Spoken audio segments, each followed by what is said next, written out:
सभी पत्रकार बंधुओं को नमस्कार। भारतीय जनता पार्टी और नरेंद्र मोदी जी की पुलिस, उनकी ईडी, उनकी सीबीआई, उनकी जांच एजेंसियां, उनका एक ही मकसद है, जहां कहीं भी आम आदमी पार्टी दिखे, जहां कहीं भी आम आदमी पार्टी की लोकप्रियता हो, जहां कहीं भी आम आदमी पार्टी का जनाधार बढ़े, तुरंत उनका गला दबा दो, तुरंत उस पार्टी को खत्म करने की योजना में जुट जाओ। आप सब लोग जानते हैं, जम्मू कश्मीर में आम आदमी पार्टी के विधायक महराज मलिक, जो कि अपने क्षेत्र में अस्पताल की मांग कर रहे थे, उसको लेकर लड़ाई लड़ रहे थे, उसको केंद्र सरकार के अधीन आने वाली पुलिस ने, क्योंकि आज जो पुलिस है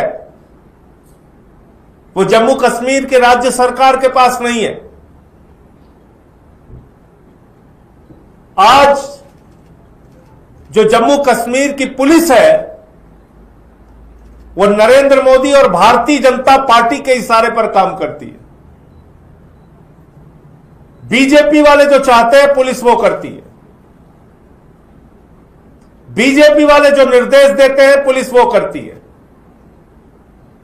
तो भारतीय जनता पार्टी के निर्देश पर एक ऐसा विधायक जो जनता के सवालों पर लड़ता है, जनता के सवालों पर, जनता की मांगों पे अस्पताल का मुद्दा उठाता है, उसको गिरफ्तार किया गया। और बीजेपी की पुलिस ने सिर्फ गिरफ्तार नहीं किया, जो धारा आतंकवादियों के खिलाफ लगती है वो धारा महराज मलिक के खिलाफ लगाई गई। पीएसए, पब्लिक सेफ्टी एक्ट, यानी कि जनता के द्वारा चुना गया जनप्रतिनिधि जनता की सुरक्षा के लिए खतरा हो गया है। ऐसी धारा जिसमें जमानत पाना मुश्किल है, वो धारा लगा दी, पीएसए एक्ट लगा दिया। मैं मोदी जी से और भारतीय जनता पार्टी के लोगों से पूछना चाहता हूं, कितनी नफरत भरी हुई है तुम्हारे मन में? कोई अपने क्षेत्र में अस्पताल की मांग नहीं कर सकता, स्कूल की मांग नहीं कर सकता, कोई अपनी आवाज नहीं उठा सकता, और आवाज उठाएगा तो आप उसको उठा के जेल में डाल देंगे। चलो जेल में डाल दिया, जेल में भी डालेंगे तो ऐसी धारा में डालेंगे जो आतंकवादियों पे लग जाए। और आज इसी बात को लेके पूरे जम्मू कश्मीर में 20 जिलों के अंदर आम आदमी पार्टी का जोरदार प्रदर्शन, आंदोलन चल रहा है। पार्टी के राष्ट्रीय संयोजक अरविंद केजरीवाल जी ने भी इस घटना पे अपनी कड़ी प्रतिक्रिया दी कल, और तमाम जो एक्टिविस्ट हैं, जो तमाम लोग हैं, वहां के एमएलएज हैं, उन सब लोगों ने इस कार्रवाई को लोकतंत्र विरोधी बताया। और हैरान करने वाली बात यह है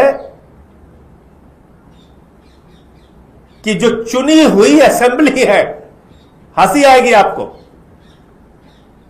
जो निर्वाचित विधानसभा है वहां की, उसके स्पीकर महोदय कह रहे हैं हमसे तो कोई परमिशन ही नहीं ली गई।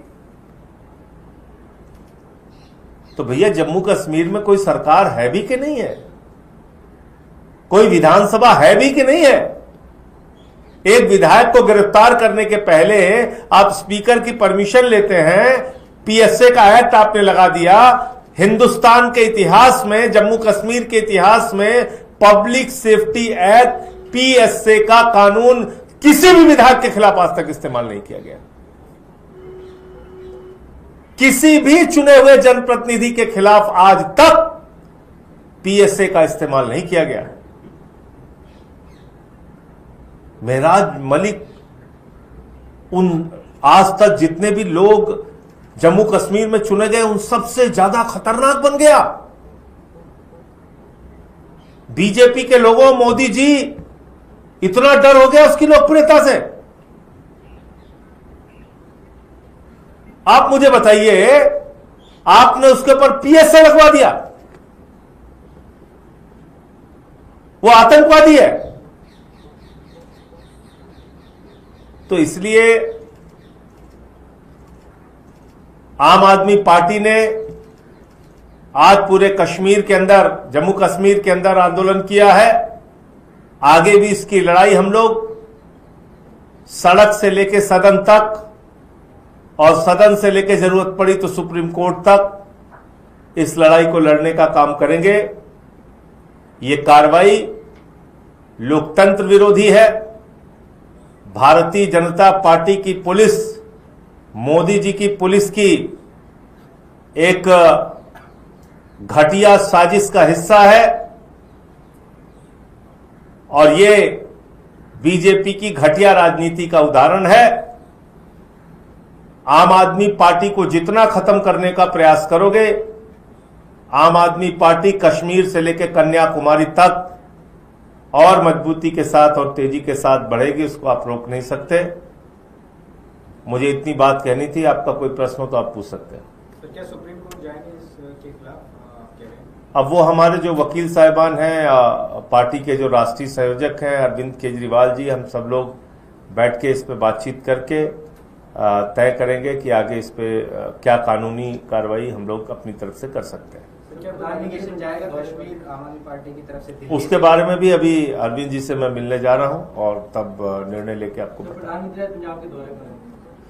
देखिए, प्रधानमंत्री जी अगर पंजाब के दौरे पर हैं तो सिर्फ फोटो खिंचवाने के लिए ना जाएं। पंजाब का एक बड़ा क्षेत्र पानी में डूबा हुआ है, बाढ़ से ग्रसित है। लोगों के पशुओं का नुकसान हुआ है, दुकान का नुकसान हुआ है, मकान का नुकसान हुआ है, हजारों एकड़ फसल बर्बाद हो गई है। आम आदमी पार्टी के राष्ट्रीय संयोजक अरविंद केजरीवाल जी के आह्वान पर हमारे कार्यकर्ता जमीन पे काम कर रहे हैं, पंजाब सरकार काम कर रही है। मुख्यमंत्री जी हॉस्पिटल में रह के भी वर्चुअल मीटिंग कैबिनेट की करके पंजाब के हित में निर्णय ले रहे हैं। विधायक, मंत्री, सांसद सब अपने अपने इलाके में काम कर रहे हैं, जनता के बीच में है। पंजाब के लोग जनता की सेवा में लगे हुए हैं और कल एक ऐतिहासिक निर्णय मेरे ख्याल से हिंदुस्तान में किसी सरकार ने इससे पहले नहीं लिया होगा। फसल बर्बादी का मुआवजा 20,000 रुपए एकड़ ऐलान किया हमारी सरकार ने। उससे पहले दिल्ली के अंदर केजरीवाल जी ने यह निर्णय लिया था और अभी पंजाब में निर्णय हुआ है। तो मुझे लगता है कि बड़ी त्रासदी है, सड़कें टूटी हैं, मकान, दुकान, फसल, मवेशी सब बर्बाद हुए हैं। तो प्रधानमंत्री जी से मांग है वहां के मुख्यमंत्री भगवंत मान जी की कि कम से कम 20,000 करोड़ रुपए की राहत का पैकेज पंजाब को जरूर दिया जाए और जिससे कि आगे लोगों की मदद हो सके। सर, उपराष्ट्रपति वोटिंग हो रही है, क्या उम्मीद रखते हैं?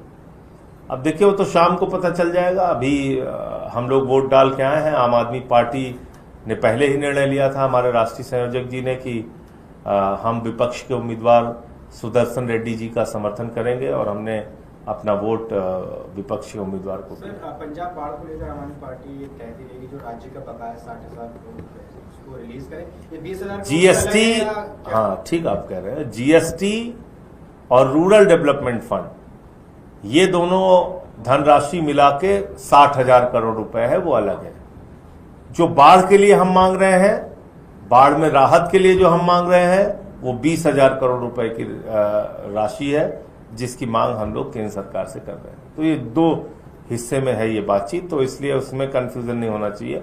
बाढ़ राहत का अलग पैकेज है और जो बकाया है पंजाब का वो तो हक है, वो तो मिलना चाहिए। जी, मेहराज मलिक को लेकर बीजेपी कह रही है कि उन्होंने डीसी को बीजेपी ही तो अपराधी है। मंजिंदर सिंह सिरसा ने कहा, आप सोचिए, बीजेपी जो अपराधी है, मोदी की जो पार्टी है, जो चाहती है पूरे देश में आम आदमी पार्टी खत्म हो जाए, तो आपको लगता है कि वो हमारे पक्ष में बोलेंगे?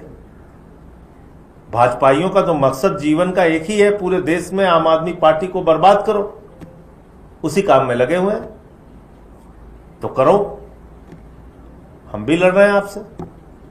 पड़ोसी नेपाल में अभी स्थिति काफी भयावह है, वहाँ के प्रधानमंत्री ने थोड़ी देर पहले इस्तीफा दे दिया है, कैसे देखते हैं आप? क्योंकि देखिए, ये सब चीज इसी ओर संकेत करता है कि भाई लोकतंत्र के अंदर अगर आप जनता के अधिकारों को छीनेंगे तो उस पर फिर विद्रोह होता है। तो इसलिए नेपाल से हमारे देश के आकाओं को भी सबक लेना चाहिए।